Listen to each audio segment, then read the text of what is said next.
Good morning, ma'am. I am Rose Marispo from BSIT FSM 2A. El Philip Buristerismo, 13 years after leaving the Philippines, the Crisostomo Ibarra returned as Simon, a rich jewelry sporting a bird and blue-tinted glasses. The confidant of the Captain General, abandoning his idealism, he becomes a cynical saboteur seeking revenge against the Spanish Philippine system responsible from his misfortunes by plotting a revolution.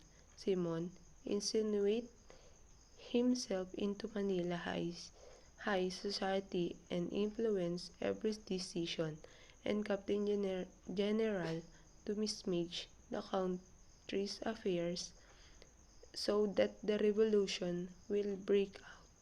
He cynically sides the upper classes, encouraging them commit abuses against the masses to encourage the latter to revolt against the oppressive Spanish colonial regime. This is the time he does not attempt to fight the authorities through legal means but through violent revolution using the masses. Simon has a reason for instigating a revolution. First is to rescue Maria Clara from the convent, and the second to get rid of ills and evils of the Philippine society.